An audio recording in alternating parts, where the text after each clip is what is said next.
ప్రభువైన యేసుక్రీస్తు నామంలో మిమ్మల్ని అందరినీ నేటి డివోషన్కు ప్రేమతో ఆహ్వానిస్తూ ఉన్నాను. ప్రియులారా, నేటి వాక్య ధ్యానానికి ముందు వాక్యం చదువుకుందాం. కీర్తనలు 91వ అధ్యాయము 2వ వచనం వినండి. ఆయనే నాకు ఆశ్రయము, నా కోట, నేను నమ్ముకొను నా దేవుడని నేను యెహోవాను గూర్చి చెప్పుచున్నాను. భక్తుడు ఏమని చెప్తున్నాడంటే, ఆయనే నాకు ఆశ్రయము. ఎవరు మనకు ఆశ్రయము? ఎవరిని ఆశ్రయంగా చేసుకుని మనం జీవిస్తున్నాం? ప్రతిరోజు, ప్రతి క్షణం, ప్రతి నిమిషము నా జీవితంలో మన ప్రియ ప్రభువే ఆశ్రయము. ఆయన నాకు ఆశ్రయము అన్నప్పుడు ఈ మాట ఎంతో ధైర్యాన్ని, ఆదరణను, ప్రోత్సాహాన్ని ఇస్తూ ఉంది. ఒకరోజు ఒక వ్యక్తి తాను ఉంటున్న ప్రాంతంలో జాగింగ్ చేస్తున్నప్పుడు మురికిగా ఒక చిన్న కుక్కపిల్ల ఎంతో దీనంగా, ఎంతో నిరాశతో నన్ను అనుసరిస్తూ మా ఇంటికి వచ్చింది. ఈరోజు మా ఇంట్లో అందరి ప్రేమను పొందుకుంటూ ఎంతో హాయిగా, ఆరోగ్యంగా, సంతోషంగా, సుఖంగా ఆ కుక్కపిల్ల ఎదిగింది. మా ఇంట్లో మా సొంత మనిషిగా ఆ కుక్కపిల్ల అయింది. కొంతమంది కుక్కలంటే ప్రాణం. కుక్కలను, పిల్లులను, జంతువులను బాగా ప్రేమిస్తారు. వారి ప్రేమ మాటల్లో చెప్పలేము, వర్ణించలేము.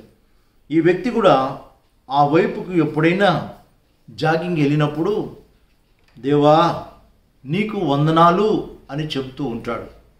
ఎందుకో తెలుసా? ఆ చిన్న కుక్కపిల్ల వీధుల్లో మురికిగా, ఏకాకిగా జీవించలేకుండా చేశావు. ఆ కుక్కపిల్లకు ఒక గృహము, అనగా మా గృహం ఇచ్చావు, మీకు వందనాలు అని ఆ వ్యక్తి చెప్తూ ఉంటాడు. 91వ కీర్తన మనం చూచినట్లయితే భక్తుడు గాన ప్రతిగానం చేస్తూ ఈ మాటలు చెప్తున్నాడు. మహోన్నతుని చాటున నివసించువారు దేవుని నివాస స్థలంగా చేసుకుంటారు. మన నివాస స్థలము దేవుడే. దేవుని నివాస స్థలంగా మనం చేసుకున్నప్పుడు ఆయనలో మనలో ఆయన నిలుస్తాం. ఆయన జ్ఞానముతో జీవిస్తాం. ఆయనే మనకు నిత్య నివాసిగా, నిత్య సహాయకుడుగా ఉంటాడు. ప్రియులారా, నిత్యత్వంలో ఆయనతో మనము జీవిస్తాం. ఆయనే మనకు రక్షణ, ఆయనే మనకు కాపుదల, ఆయనే మనకు భద్రత, ఆయనే మనకు క్షేమము, ఆయనే మనకు జ్ఞానము, ఆయనే మనల్ని నడిపించేవాడు, కాపాడేవాడు, సంరక్షించేవాడు, స్వస్థత ఇచ్చేవాడు, జ్ఞానము, తెలివి, వివేచన అనుగ్రహించు దేవుడు. ఇంతటి గొప్ప దేవుణ్ణి నీ నివాస స్థలంగా చేసుకున్నావా? నీ నివాస స్థలం ఎవరై ఉన్నారు? ఈరోజు ఈ వర్తమానం వింటున్న నా ప్రియ సహోదరుడా, సహోదరి, నా నివాస స్థలము మహోన్నతుడి నా దేవుడు అని గాన ప్రతిగానం చేసినప్పుడు నీకు భద్రత దొరుకుతుంది, నీకు క్షేమం దొరుకుతుంది, నీకు కాపుదల దొరుకుతుంది. అలాంటి కృప పరిశుద్ధాత్మ దేవుడు వాక్యం వింటున్న మనకు దయచేయునుగాక. దైవాశీస్సులు. ప్రార్థన చేసుకుందాం. అందరూ ఈ ప్రార్థనలోకి వహించండి.